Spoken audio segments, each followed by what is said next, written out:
So napakaganda ng buhay at napakasarap mabuhay. Kaya habang buhay, habang malakas, hindi ito dapat sinasayang. Gawin ang dapat gawin, tigilan ang dapat tigilan, asikasuhin ang dapat asikasuhin para hindi maaksayang pahiram na buhay ng may kapal sa bawat isa sa atin. Sabi nga dahil bawat oras, bawat panahong nasayang, hindi na natin yun maibabalik. At isa sa mga pinakamahalagang dapat ginagawa natin at pinag-uubusan natin ng oras ay ang pagpapasalamat sa Diyos. Thanking God. Huwag na huwag tayong makakalimot magpasalamat sa Diyos sa bawat araw ng ating pong mga buhay. Practice tayo. Sabihin nyo, thank you Lord. Ayan. Today is our Thanksgiving Day. Pwede ba nating handugan ng malakas na palakpak ang Panginoon natin ng pasasalamat dahil napakabuti niya sa atin. Actually, every day must be a Thanksgiving Day. Ang pasasalamat hindi isang beses isang taon. Ang pasasalamat, araw-araw. Listen, maaaring hindi lahat ng gusto natin nangyayari sa buhay natin. Maaaring hindi lahat ng nangyayari sa buhay natin gusto natin. But still, pwede pa rin tayong magpasalamat sa Diyos. Sabi nga ng isang quotation, life is tough. Thank God, there's design. Kahit mahirap ang buhay, madaming dinadaan ng kapaitan, magpasalamat daw tayo sa Diyos kasi at least nagkaroon ng design ng buhay mo. Meaning, nagkaroon ng kulay, nagkaroon ng design ng buhay natin. Kasi yung, sabi nga nila, yung mga hirap, mga problema ng buhay, mga design yan. Mga kulay ng buhay ng bawat isa sa atin. Sabihin sa katabi mo, napakabuti ni Lord. Yan. Sagutin nyo, lagi. Lagi namang mabuti ang Diyos. So ano namang nangyayari sa buhay natin, dinadaanan natin, still, napakabuti ng Diyos. Kaya marapat lang na lagi natin siyang handugan ng pagpupuri at pagpapasalamat sa buhay natin. Siguro ang tanong na lang natin ngayon na dapat nating sagutin sa ating Thanksgiving celebration is how to thank God. Paano nga ba natin mapapasalamatan ng Diyos? Di ba tanong din niya ni Kuli Desma, paano kita mapapasalamatan? So yan ang tanong din natin. Paano ba natin mapapasalamatan ang Diyos?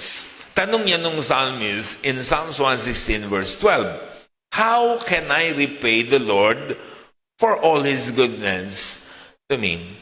So sabi nung psalmist, ang bait-bait ng Diyos sa buhay ko, paano ko ba siya susuklian? Paano ko ba siya pasasalamatan? Paano ko ba ibabalik yung kabutihan niya sa akin? Kasi pag binasa niyo yung context niyan, in verses 1 up to the following, ganito makikita niyo. In verse 1 and 2, ang sabi ng psalmist, dinirinig po kasi ninyo ang lahat ng aking daing, lahat ng aking panalangin. Kaya sabi niya, how can I repay you? Sabi niya in verse 3 and 4, He saved me from physical death. Inililigtas ako ng Diyos mula sa mga panganib. Kaya sabi niya, paano kita mapapasalamatan? In verse 5, sabi niya, God is good, compassionate, and full of mercy. So how can I repay you? In verse 6, He rescued me. And in verse 8, He comforts me. Kaya ang tanong niya, paano ko po kayo mapapasalamatan, Panginoon? Paano ko ba ipapadala yung aking Thanksgiving sa inyo? Paano ko ba susuklian, gagantihan ng kabutihan nyo sa akin? Sa tayo, paano ba natin mapapasalamatan ang Diyos dahilan sa lahat ng kabutihan niya sa bawat isa? Siyempre, unang-una, an instinct ito is by our verbal expression by saying, thank you, Lord. Unang-una yan, instinct dapat yon. When you receive God's blessing, when you receive a favor, agad-agad lumalabas yan sa bibig. Thank you, Lord. Pag may nag-abot sa iyo ng tulong, di ba? Agad-agad lumalabas sa atin. Thank you. Salamat sa tulong mo. So, unang-unang lumalabas sa bibig natin yan. Yung ating pong bukang bibig na pagpapasalamat doon sa nagbibigay ng pabor sa atin at higit sa lahat ng Diyos natin na nasa langit. So, napapasalamatan natin ng Diyos sa pamagitan ng ating verbal expression by saying, Thank you, Lord. Kaya paggising pa lang natin sa umaga, pag-unat ng ating mga paa at ng ating mga kamay, ang dapat nating sinasabi agad, habang gumaganon kayo, di yung, umaga na naman, gaganong pagigil na gigil pa kayo. Ano? Dapat pag-inat ninyo, ano sinasabi? Thank you, Lord. Diba, unang paghinga ninyo sa umaga, thank you, Lord. Salamat kasi umaga na naman. Salamat kasi may panibagong umaga na pahiram kayo sa akin. Dudulog kayo sa mesa, kakain kayo ng almusal, tanghalian at punan. Ano sasabihin nyo? Thank you, Lord. Hindi man ganong kasarapan ng ulam, paulit-ulit man yung ulam nasa pagkainan, laging pangat ang ulam nyo, pangatlong init na, di ba? Thank you, Lord pa rin. At least meron kayong pinapangat. Ano? Yung iba wala nang pinapangat eh. Ano? So wala nang makakain. Ano po? So thank you, Lord. Nagbiyahe kayo, nakarating kayo sa patutunguhan nyo. Thank you, Lord. Kahapon, nag-travel kami, umalis kami ng 3 a.m. At talaga namang ako'y natuwa. For the first time, naalis kami ng tamang oras. Ano? Galing. Ano? Parang ano lang, konti, 3:05. Yun ang aking tingin. Kasi usapan namin, alas 3 ang alis. Totoo na ngayon, nagkakatotoo na ang lahat. Ano? O kasi malayo-layo yung biyahe namin. By sea. Ano? Dumating kami rin ng 8. Ano? Sa Galmosal. Tapos umalis kami rin ng mga 4:30. Ano, iba-ibang oras na tayong nagratingan dito kasi may mga extracurricular. Ano? So, di ko na makita kung anong oras kami dumating. Parang mga 10:30 ganyan. Yung iba 11. Ano po. So, nakapunta kami roon. Kahit nagtulog lang yung iba roon sa gawain. Nakauwi kami ngayon dito. Thank you, Lord. Kasi nakaligtas kami mula sa mga panganib ng daan. Kasi mahirap yung mga biyahe. Gaano karami ang naaksidente sa daan kahapon. Hindi natin alam, pero marami yun. At hindi kami kasali roon. So, thank you, Lord, sa kanyang pag-iingat. May trabaho kayo, may pinapasukan kayo, meron kayong business. Thank you, Lord. Salamat sa Diyos. Diba? Pumasa kayo, nag-exam kayo, na-honor kayo. Diba? Kuha na naman ang card ng mga anak natin. Tapos, meron siyang honor. Thank you, Lord. Sumweldo kayo, bumonus kayo, dumudod kayo sa ATM, paglabas sa ATM ng pera nyo, anong sasabihin nyo? Thank you, Lord. Dadaan lang ito. Ano? Diba? Pero salamat. May asawa kayo, may anak kayo, may magulang kayo, may biyanang kayo, may pamilya kayo. Thank you, Lord. Dapat bukang bibig natin yan. Sa practice ulit tayo. Sabihin natin, thank you, Lord. Dapat pinasasalamatan lagi natin ng Diyos. Dapat ang pasasalamat sinasabi ng bibig. Dapat naririnig ng pinasasalamatan natin. Kung masaya ka, nakikita yan sa mukha. Diba? Pag malungkot kayo, nakikita rin yan sa mukha. Pag nagagalit kayo, kita yan sa mukha. Pero pag nagpapasalamat kayo, dapat naririnig yon. Sinasabi yun ng ating mga bibig. Diba? Do you remember the 10 lepers na pinagaling ni Jesus? Nagmakaawa, sabi nila, Panginoon, mahabag po kayo sa amin. Nahabag ang Panginoon, pinagaling sila, but only one came back to say thank you to the Lord. Ano ang question ni Jesus? Di ba 10 kayo? Bakit isa ka na lang na nagpapasalamat? 10 kayong humiling, 10 kayong nagmakaawa, 10 kayong may sakit, 10 kayong pinagaling ko, dapat 10 kayong nagsisisigaw ng pasasalamat. Bakit nag-iisa ka? Diba? Nakita nyo, doon pa lang sa question niya, anong ibig ipaunawa ng Panginoon? Hinahanap niya ang pagpapasalamat ng kanyang pinagpapala. Diba? Nag-aantay siya. Hinahanap niya, gusto niyang marinig ang pagpapasalamat. Tayo rin naman ganun, diba? Meron tayong tinulungan, may taong ginawan tayo ng mabuti, may binigyan tayo ng pabor. Hindi man tayo nag-aantay ng sukli niya, pero yung matamis na thank you, yun ang hinahanap natin. Tama? Nag-aantay tayo ng thank you man lang doon sa mga pabor na ibinibigay natin sa kanila. Diba? Kasi ang sarap-sarap sa pandinig na tinatawag nating pasasalamat. Diba? Hindi tayo humahanap ng sukli nakapalit nung kanyang ginawa natin sa kanya, pero yung mas tamis na thank you sapat na sa atin. Luke 17:15 and 16, then one of them, when he saw that he was healed, turned back praising God with a loud voice. He fell to the ground at Jesus' feet, thanking him for what he had done.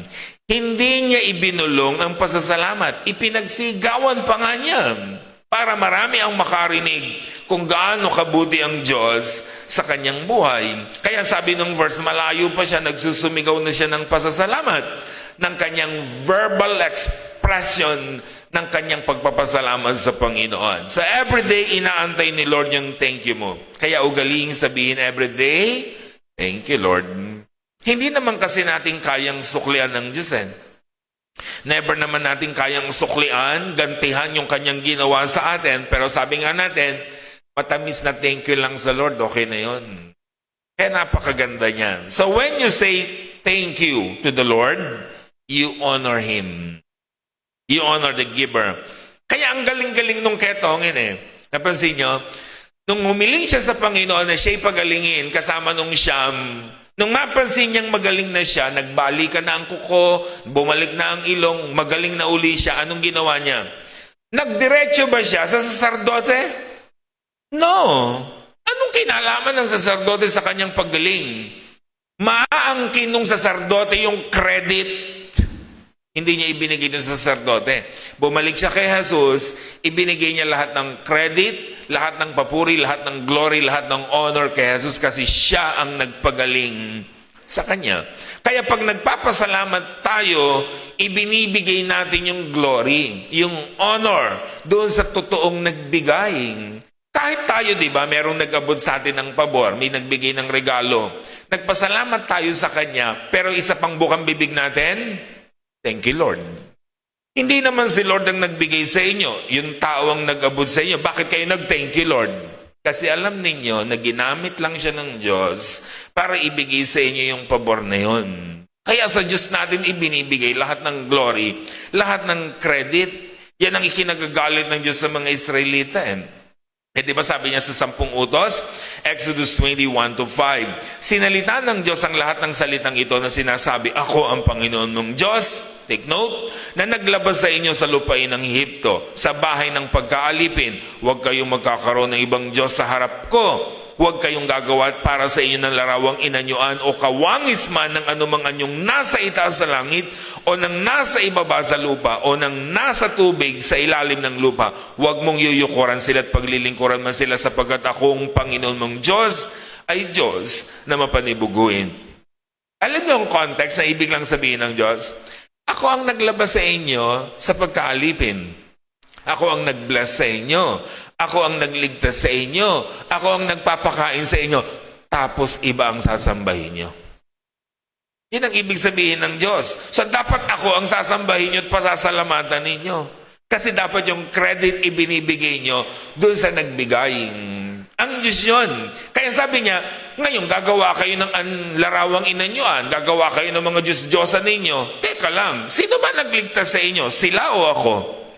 Kaya sabi ng Diyos, dapat huwag kayong gagawa ng mga yan, yuyukuran ninyo, pasasalamatan ninyo.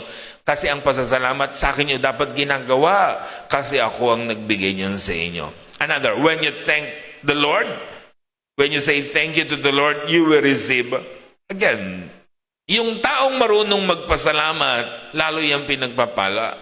Lalo yan tumatanggap. Kahit naman tayo, di ba? Kapag ang tao, binigyan mo ng pabor, thank you, ang sarap bigyan. Pero yung binigyan mo na, ang dami pang nasabi, anong sagutan? Di ka na makakaulit. Diba? Ganun lang din naman yun sa Diyos. Binigyan ka na ng Diyos ng pabor, reklamo ka pa ng reklamo. Ano kaya sasabihin niya? Di ka na makakaulit. Sabi na, magbe-birthday na naman ako. Sabi na yun, di ka na makakaulit. As mo na yan. Diba? Kaya huwag nagre-reklamo pag birthday nyo. Pag birthday nyo, dapat nagsagot natin agad ay, thank you, Lord! Pag mag-birthday ka, sabihin, mag-birthday na naman ako. Sagot ng Diyos, di ka na makakaulit. Last mo na yan. Ano? Dapat pasasalamat ang ibinibigay natin. Kasi yung taong marunong magpasalamat, makakatanggap siyang muli. Makaka-receive siyang muli. Diba? Ibe-bless siya ng langit. Matthew 14:19. And he directed the people to sit down on the grass, taking the 5 loaves and the 2 fishes, and looking up to heaven. Take note, he gave thanks and broke the loaves. And the rest is history. Alam natin yan. Nagpakain si Jesus ng 5,000 lalaki, hindi pa kabilang ang babae at hindi pa kabilang ang bata. Kaya sabi ng mga Bible scholars, it could be 10,000 people. Ang pinakain ni Jesus gamit ang 5 isda at 2 tinapay. Paano mo pa kakainin ng ganong karami yun? Diba? Anong ginawa ni Jesus? Nanalangin. Pinagpasalamat. So, anong nangyari ngayon? Yung 5 tinapay, 2 isda, pinarami. Dumami. And take note, marami pa nga ang lumabis. 12 basket. Biruin niyo yung blessing na yon. Anong secret? Pagpapasalamat. Kasi yung marunong magpasalamat, bine-bless ng langit. Another way to thank God is by telling people about God's goodness. Ipamalita, i-broadcast, ipagsabi ang kabutihan ng Diyos. Hindi lang natin sinasabing, thank you Lord. Kundi, bakit ka nagte-thank you Lord? Ipamalita mo yon, ipagsabi mo, ikalat mo sa ibang tao kung bakit mabuti ang Diyos sa iyong buhay. Kung meron kayong dapat ikwento at ipamalita, i-broadcast, i-chismis, hindi buhay ng may buhay, kundi ang kabutihan ng Diyos. Isa yan sa napakabisang paraan to thank God. Psalms 96 verse 3, tell every nation on earth, the Lord is wonderful and does marvelous things. Sabi ng mga awit, ipamalita nyo, ipagsabi nyo, ikalat ninyo sa buong mundo kung gaano kahusay, kabuti, kabait, kamangha-manghang Diyos natin. Kailangan malaman yan ng mga tao sa paligid natin. Yung bang sasabihin nyo, alam mo, ang bait talaga ng Diyos sa akin. Hindi naman ako kagalingan, pero lagi akong napopromote. Di ba? Ang galing-galing nun. Sabihin mo, alam mo, ang bait talaga ni Lord. Hindi naman ako matalino, pero lagi akong honor. Kasi katabi ko honor. At least natatabi kayo sa honor. Di ba? Kaya ang bait ni Lord, sa Kanya niya ako itinabi. Ano? Kailangan ko lang ng malinaw na mata kahit hindi ako nagre-review. Ano? Binibigay natin sa Diyos yung credit, yung pagpapasalamat, idinideclare natin yan. Ipinamamalita natin. Mark 1:40-45, a man with leprosy came and knelt in front of Jesus, begging to be healed. If you are willing, you can heal me and make me clean. He said, move with compassion. Jesus reached out and touched him. I am willing, he said. Be healed. Instantly the leprosy disappeared and the man was healed. Sabi ni Jesus sa kanya, don't tell anyone about this. Pero anong ginawa ng lalaki? But the man went and spread the word, proclaiming to everyone what had happened. Iba ito. Isang ketongin lang ito. Lumapit kay Jesus, sabi niya, kung gugustuhin po ninyo, kaya niyo po akong pagalingin. Sabi naman ni Jesus, gusto ko. Gumaling ka. Pinagaling siya, nawala ang leprosy. Sabi naman ni Jesus sa kanya, don't tell anyone, secret natin to. Pero anong ginawa ng lalaki? Hindi makontain yung joy na meron siya. Diba? Kahit pinigilan siya ni Jesus na ipamalita, napigilan ba siya? No. Bakit hindi siya napiit? Tandaan niyo mga kapatid, para siyang patay na muling binuhay. Isang taong walang pag-asa na bigyan ng pag-asa. Walking dead ang mga lepers that time. Pero ngayon, magaling na siya. Pinagbawalang ipamalita yung ginawa sa kanya. Hindi niya napigilan. Bakit? Grabe ang katuwaan niya sa kabutihan ng Diyos sa kanya. Kaya ang sabi nung talataan, he went and spread the word, proclaiming to everyone what had happened. Kung gaano kabuti ang Diyos sa kanya, kung paano siya pinagaling ni Jesus, ipinamalita niya. Dapat ganun tayo. Hindi naman tayo pinipiit na mamalita ng ating pong mga nagaganap sa buhay natin. So ipamalita natin kung gaano kabuti ang Diyos sa ating pong mga buhay. Di po ba? So just tell to your family, your friends, your classmates, your office mate, and people around you kung gaano kabuti ang Diyos sa atin. That God is good. And God is good, di ba? All the time. Sabi ng Matthew 5:18 and 19, nang sumasakay na si Jesus sa bangka, nakiusap ang inaalihan ng demonyo na isama siya. Ngunit hindi pumayag si Jesus. Sa halip ay sinabi niya, umuwi ka na, sabihin mo sa iyong mga kasambahay ang lahat ng ginawa sa iyo ng Panginoon at kung paanong nahabag siya sa iyo. Umalis ang taong iyon at ipinamalita sa Decapolis ang ginawa sa kanya ni Jesus at nanggilalas ang lahat na nakarinig. Isang tao po na may masamang espiritu sa katawan niya ang pinalayas ni Jesus at pinagaling. Nung magaling na siya, gusto niyang sumama kay Jesus. Sabi niya, sasama na po ako sa inyo para naman makapaglingkod ako sa inyo at masuklian ko ang inyong kabutihan sa akin. Anong sabi ni Jesus? Wag na. No need. Umuwi ka na lang sa inyo, ipamalita mo ang ginawa ko sa inyo at ang kabutihan ng Diyos sa buhay mo, enough na yun. Nakita nyo? Gusto niyang sumama kay Jesus, syempre, para sumukli. Grabe kasi yung ginawa sa kanya. Pinagaling siya, pinalayas ang masamang espiritu sa kanyang katawan. Kaya sabi niya, gusto ko na po sumama sa inyo at ang masuklian ko naman ang inyong kabutihan. Ang sabi ni Jesus, no need. Hindi mo kailangan sumama sa akin para lang masuklian mo ako. Ipamalita mo lang yung ginawa ko sa iyo para mo na akong sinuklian. So, anong ginawa nung lalaki? Umuwi siya, pinamalita sa lahat ng tao kung gaano kabuti ang Diyos sa kanya. Ganun ang gagawin lang natin. Sa may kabutihan ng Diyos sa inyo, tell everyone. Tell people around you not to brag, but to glorify the name of the Lord. So why tell people about God's goodness? It glorifies God. Napupuri ang Diyos. Napaparangalan ng Diyos. Diba? Pag tayo po ay nagpapasalamat, nagbibigay ng nagpapahayag ng kabutihan ng Diyos, alam niyo ibig sabihin nun? Hindi mo inaangkin yung credit. Ibinibigay mo yung credit sa Diyos. Diba? Yun ang ibig sabihin nun. Sasabihin mo, alam mo, ang bait-bait ng Diyos sa akin kasi, tingnan mo, binigyan niya ako ng sasakyan. Diba? So, hindi mo inaangkin yung credit, binibigay mo sa Diyos. Diba? Alam, na-promote ako. Ang daming pwedeng ma-promote pero sa akin ibinigay yung promotion. So, ibinibigay mo sa Diyos yung credit.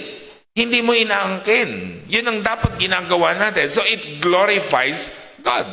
And it encourages people to thank God.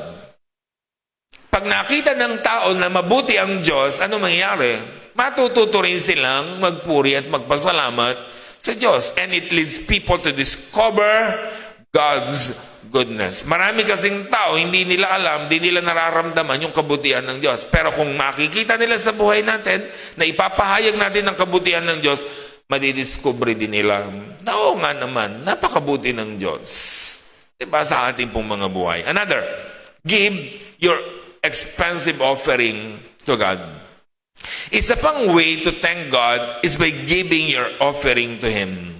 Not just an offering, but your best and expensive offering, like what Mary did, kapatid ni Martha and Lazarus. Juan 12:3 hanggang 6. Kumuha si Maria ng mamahaling pabango, 1 libra ng dalisay na nardo, ibinuhos sa mga paa ni Jesus, pagkatapos pinunasan ng kanyang buhok at humalimuyak ang buong bahay ang pabango. Si Judas Iscariote, ang alagad na magkakanulo kay Jesus, ay nagsabi, bakit hindi pinagbili ang pabangong ibinigay sa mga dukha ang pinagbilhan? Maaaring umabot sa 300 denaryo ang halaga niyan. Hindi dahil siya may malasakit sa mga dukha, kaya niya sinabi yun, kundi dahil sa siya'y magnanakaw. Siya ang nag-iingat ng kanilang salapi at kinukupit niya ito. Sa merong Maria na nag-anoint ng mga paa ni Jesus, kapatid ni Martha and Lazarus, ng pabangon. Kinwenta agad ni Judas. Magkano ang kwenta niya? Doon sa pabangon ginamit na ang pangalan ni nardo. Ano po? Siguro baka mas mamahalin yung narda. Ano yung nardo lang ang binuhos. Ano? So yung nardo, sabi niya, 300 denarian. Ang mahal-mahal niyan. Ang dami ng matutulungan niyan. Ba't sinayang nyo? Sana binenta na lang natin at ipinamigay sa dukha. Alam niyo kung bakit sinasabi nating mahal yon? Alam niyo ba, in biblical context, in 1 denarii is equivalent to 1 day's salary. Magkano ba ang 1 day's salary? Para di na tayo mahirapan magkwenta, ilagay na lang natin sa 500. 300 times 500 is equal to 150,000 pesos. Marami na nga namang grocery ang mabibili nun. Marami na ngang bigas, marami ng pagkain pwedeng maipakain sa mga nagugutom. Kaya sabi ni Judas, at hindi pinagbenta yan. 150,000 yan. Marami na tayong matutulungan. Diba? Sayang. Pinuhos lang ninyo. Diba sayang naman yan? Yun ang sinasabi ni Judas. Sabi nung verse, hindi naman talaga may malasakit siya sa mga dukha, kundi dahil magnanakaw siya. Siya raw ang may hawak ng kanilang kaban at kinukupitan niya ito. Ang trabaho kasi ni Judas ay magkwenta, maglista at mangupit. Kaya invalid yung kanyang objection. Kasi sabi niya, pagsasayang yan. Listen mga kapatid, wala pong nasasayang na ibinibigay sa pangalan ng Panginoon. Every time na binibigay natin para sa Panginoon, para sa gawain ng Panginoon, never yung nasayang. Diba? Basta para sa Panginoon. Because giving is form of thanking God. Gusto mong mapasalamatan ng Diyos sa kanyang kabutihan? Give. Give your expensive offering. Give your valuable offering to God. Mahal mo ang Diyos, kaya dapat mahal ang ibinibigay sa Kanya. Dahil ang mahal, tinutumbasan din natin ng mahal na regalo. Hindi ka nagbibigay ng mura sa mahal. Mahal nga eh. So dapat mahal din ang ibinibigay sa Kanya. Si David, halimbawa, maghahandog siya sa Diyos. Alam niyo nung maghahandog siya, sabi niya ganito. 2 Samuel 24:24. Ngunit sinabi ng hari, hindi maaari. Babayaran ko ito sapagkat hindi ako naghahandog kay Yahweh ng walang puhunan. Alam yung context nito? Sabi nung may-ari ng lupa, Haring David, lahat ng yung lupang gagamitin mo at lahat ng mga handog na ihandog mo, libre na. Sinasagot ko na, huwag mo nang bayaran. Sabi nung mayaman, yung naghahandog, si Arauna. Sabi naman ni David, hindi ako pwedeng ganon. Iahandog ko sa Diyos tapos libre. Hindi ako nasaktan. Hindi ako nagbigay. Na hindi ibig sabihin, hindi naman ako nagbigay nun eh. Para lang yung mga artista, kunwari silang nag-donate, pero puro sponsor. Diba? Hindi naman totoong giving yon, sponsorship yun eh. Yun ang ibig sabihin ni David. Hindi ako magbibigay sa Diyos nang galing lang sa sponsor. Ibibigay ko sa Diyos, gift ko sa Diyos, pasasalamat ko sa Diyos, tapos sponsor. No, babayaran kong lahat ito. Sabi ni David, kasi hindi ako nagbibigay kay Yahweh, hindi ako naghahandog sa Kanya ng walang punan. Ibig sabihin, nang hindi galing sa akin. So dapat galing sa akin. Because true giving hurts. Pero hindi ka naman nasasaktan pagkatapos mong magbigay, hindi talaga giving yon. Giving is recognition that God is the real giver, not us. Kaya tayo nagbibigay kasi pagpapaalala yun na hindi talaga tayong tunay na nagbigay. Nagsosoli lang tayo dun sa totoong giver, yung Diyos sa langit. And giving means submission. Tulad yan ng gobyerno, bakit tayo nagbabayad ng tax? And usually, di ba, pag sumusweldo tayo, lalo sa mga government, anong nangyayari? Di ba, ang sweldo ninyo wala nang kaltas na agad. Yung tax.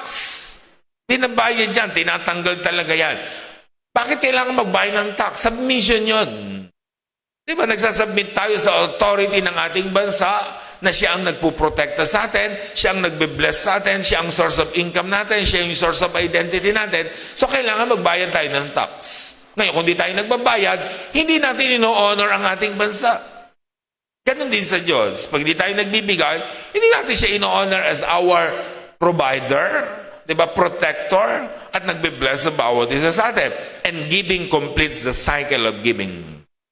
Alam niyo yung cycle, mahalaga yan. Halimbawa, water cycle. Ang tubig aakyat, bababa, aakyat, bababa, aakyat, bababa. Hindi pwedeng lahat ng tubig aakyat, matutuyuan tayo. Hindi pwedeng lahat bumaba, lulubog tayo. Kailangan may cycle. May aakyat, may bababa, may aakyat, bababa. Cycle yun. Pag naputol ang cycle, hindi magiging maganda sa atin. Tama? Naputol ang cycle. Lahat ng tubig umakyat lang ng umakyat, hindi bumabagsak, patay tayo. Kailangan may cycle. Bababa, aakyat, bababa, aakyat, bababa, bababa. Yung paghinga natin, cycle. We inhale, we exhale. We inhale, we exhale. Hindi pwedeng puro inhale. Mamatay kayo. Hindi pwedeng puro exhale. Mamamatay din tayo. Kailangan may cycle. Ganun din ang giving. Anong cycle? You give, you receive, you receive, you give. You give, you will receive again. You receive again, you will give again. That's the cycle. Diba? Ngayon, receive ka lang ng receive, hindi ka na nagbibigay, ano mangyayari? Hindi ka natatanggap kasi hindi ka na marunong magbigay. Naglalaro kayo ng tennis, serve lang siya ng serve, tapos di mo naman binabalik. Anong gagawin? Ayawan na. Diba? Kailangan may cycle. Sinerve niya, binalik mo, pinalo niya ulit, pinalo mo, bumabalik. Masarap maglaro yung ganon. So, kailangan may cycle. You receive, you give, you receive, you give. So, it completes the cycle when you give. Kasi tumanggap ka, so aasahang magbibigay ka. At dahil nagbigay ka, tatanggap kang muli sa Panginoon. Kaya mga kapatid, kung hindi kayo pinagpapala ng Diyos, kung hindi kayo tumatanggap sa Diyos, exempted kayo na magbigay ngayon. Okay ba yan? Pag hindi kayo binless ng Diyos, hindi kayo binigyan, hindi kayo pinagpala, exempted kayo. Huwag kayong tatayo mamaya para magbigay. Tiyakin nyo lang. Hindi kayo pinagpala. Pero pag binless kayo ng Diyos, to complete the cycle, you give. Because in the first place, you receive na. Tumanggap ka na. So magbigay tayo. Then after that, dahil nagbigay tayo, muli tayong tatanggap sa Panginoon. Another, by doing good to others. Huwag lang puro praise the Lord. Huwag lang puro thank you, Lord. Huwag lang puro pagbabalita. Alam mo, ang bait ng Diyos sa akin, pinayaman ako. Alam mo, ang bait ng Diyos sa akin, binless ako.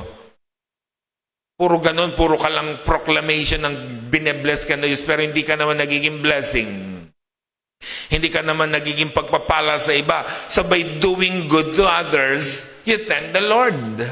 Napapasalamatan natin ng Diyos. Do you remember Zacchaeus? Isang masama, kinikilalang masama, isang traidor sa kanyang lipunan.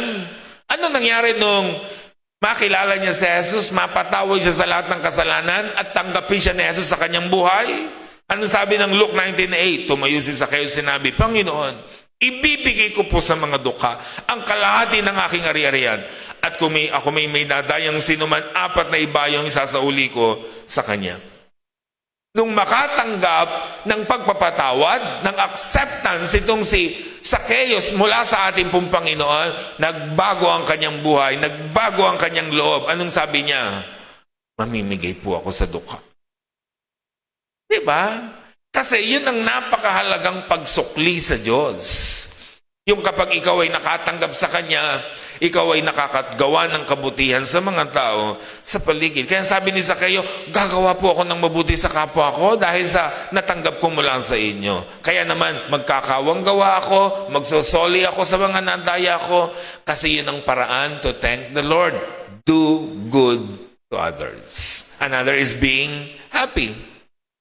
So yung masaya ka lang, pagpapakita yon ng pagpapasalamat sa Diyos. Pero araw-araw malungkot. Kasi dalawa lang naman ang mukha natin. Pag malungkot, ibig sabihin, ang katumbas nun ay hindi ka masaya sa buhay. Pero pag masaya kayo, nagpapakita, wow, blessed na blessed ka yata. Diba? Nasa itsura natin yan. So be happy because of God. Be happy because God is good. Sabi ng Ecclesiastes 7:14, when times are good, be happy. But when times are bad, consider this. God has made the one who as well as the other. Pag maganda raw ang sitwasyon, be happy. Magsaya tayo. Tumanggap ka, be happy. Binebless ka, be happy. May maganda nangyari sa buhay mo, be happy. Kasi hindi naman sa lahat ng panahon magiging happy ka. Kaya kung ang panahon at sitwasyon happy, be happy. Yan sinasabi ni Solomon. Kasi darating ang panahon, sabi niya, kahit gusto mong maging masaya, hindi ka na magiging masaya.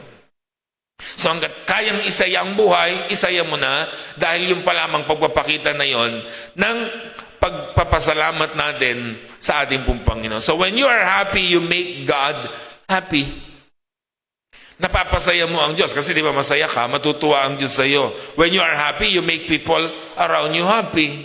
Kasi pag masaya ka, ang kasunod, magiging masaya yung mga tao sa paligid mo. Pag malungkot ka, lulungkot din sila. Parang ano lang yan asawa. Pag malungkot ang asawa mo, lulungkot ka rin. Pag malungkot ang magulang mo, lulungkot din kayo. Di ba? Pero pag masaya sila, sasaya ang lahat. Yun ang napakahalagang bagay. And of course, lastly, by not complaining. You must quit complaining. Kasi dalawang bagay lang yung mga kapatid. Kung hindi ka nagpapasalamat, nagrereklamo ka. So kung hindi ka nagrereklamo, nagpapasalamat ka. Do you remember the Israelites? Yung mga Israelita, lumabas sila ng Egypt, around 40 days lang sana yung journey nila going to Promised Land sa Canaan. Yung 40 days nilang journey, umabot ng 40 years. Imagine nyo, ang lapit-lapit nung travel na dapat nilang puntahan, pero umabot ng 40 years. Alam nyo kung bakit? Because they kept on complaining instead of thanking God. Wala silang inatupag. Paglabas pa lang ng Egypt, nagreklamo na. Anong gagawin natin? Mamamatay tayo rin, di ba, nung hatiin yung dagat? Ano sabi ni Moises? Huwag kayo mag-alala. God will provide dyan. Hinati ang dagat, tumawid sila. Pagdating nila sa ilang, maglalakbay sila, wala tayong mainom. Moses, papatayin mo ba kami rito? Diba? Walang makain, papatayin mo kami rito. Binigyan ng pagkain, puro na lang mana. Mana in the morning, mana in the evening. Laging puro reklamo. Wala nang ginawang mabuti yata ang Diyos sa buhay nila kasi reklamo ng reklamo. Ano nangyari? Yung around 40 days of journey, naging 40 years. Why? Because they kept on complaining. Imagine nyo, yung sanang malapit, naging malayo. Yung sanang magandang buhay nila na nag-aantay sa kanila sa promised land, hindi na narating. Why? Because they kept on complaining. Pag puro reklamo tayo sa buhay, yan ang mangyari sa buhay natin. Tignan yung ginawa ng Diyos sa kanila sa ilang. Mga bilang 21, 5 and 6. Nagreklamo sila sa Diyos at kay Moses, inilabas mo ba kami sa Ehipto upang mamatay lamang sa ilang na ito? Wala kaming makain ni mainom. Suyang-suya na kami sa walang kwentang pagkain ito. Tinutukoy nila yung mana. Dahil dito, pinadalan sila ni Yahweh ng makamandag na ahas at maraming Israelita ang natuklaw ng mga ito at namatay. Sa reklamo ng reklamo, ano ba naman itong pagkain natin? Puro na lang ito. Lalabas ang makamandag na ahas, tutuklawin yung nagreklamo, patayin. May kakain naman, ang pagkain nito, nakakasawa na lalabas ang ahas, tutuklawin, patayin. Ganun kaya ngayon, lahat ng nagreklamo, biglang may ahas na lumalabas. Tingnan mo katabi mo, matutuklaw ba yan? Di ba? Opo. Hindi po magtatagal ito. Puro reklamo sa buhay. Ang ganda siguro nun, lahat tayo mamamatay, kakareklamo natin sa buhay. One of the worst viruses in Christian life is complaining. Isa yung napakalalang virus sa buhay ng tao, yung magreklamo siya ng magreklamo. So kailangan mag-quit na tayo sa kakareklamo. Listen mga kapatid, we are living in the world of complainers. Napakaraming reklamador sa mundong ito. Sabi mo sa katabi mo, hindi ako yon. Baka ikaw yun. Diba? Ang daming reklamo sa buhay. O, di ba? May magreklamo sa biyanan, reklamo sa anak, reklamo sa magulang, reklamo sa sweldo, reklamo sa weather, reklamo sa katabi. Lahat na lang inireklamo. Pati nga asawa na mahal mo dati ngayon, nireklamo mo na rin. Diba? Dami reklamo sa buhay. Para yung mag-asawa, malapit na mag-birthday yung asawa niya, yung babae. Sabi ng babae sa asawa niyang lalaki, dahil malapit na ang birthday niya, nagpaparinig, alam mo, darling, na naginip ako kagabi. Naninilaw daw ako sa mga alahas. Yung earrings ko, yung necklace ko, yung bracelet, ang dami ko raw alahas. Sabi ng babae, ano kayang ibig sabihin nito? Sabi ng lalaki, hintayin mo sa birthday mo. Kinabukasan, na naginip daw siya ulit. Sabi niya, alam mo darling, na naginip ulit ako. Nakasakay daw ako sa eroplano. Ano kayang ibig sabihin nun? Sabi niya, hintayin mo sa birthday mo. Sabi naman ng lalaki. Kinabukasan na naginip ulit siya. Sabi niya, alam mo na naginip na naman ako. Nasa mall daw ako. Shopping ng shopping. Ang dami ko raw pinamili. Sabi niya. Sabi, ano kayang ibig sabihin nun? Sabi ng babae. Sabi ng lalaki, hintayin mo sa birthday mo. Dumating ang birthday ng babae. Binigyan siya ng isang regalo. Pagbukas ng babae, tuwan-tuwa sana siya. Pagbukas ng babae, pagtingin niya doon sa regalo, alam yung regalo niya? Isang libro, ang nakalagay, How to Interpret Dreams. O ayan, malalaman mo lang kung anong kahulugan yan. Ano? Irireklamo mo talaga pag ganyan ang asawa mo. Ano? Di ba? O, ganun ang ibig sabihin. Philippians 2:14, do everything without complaining. Gawin mo ang lahat ng bagay nang walang reklamo. Sabi ng nanay mo, mag-urong ka. Mag-uurong ka, puro ka reklamo. Habang nag-uurong ka, lang na lang ako si ate, prinsesa sa bahay na ito, dahil ba nagtatrabaho na siya? Ano? Puro reklamo, di ba? Mag-uurong ka rin lang, magre-reklamo ka pa. So gawin mo ang ginagawa mo nang walang pagre-reklamo. Na-schedule ka, lagi na lang ako madaling araw schedule, di na ako na umaga. Gawin mo ang duty mo nang walang reklamo. Diba?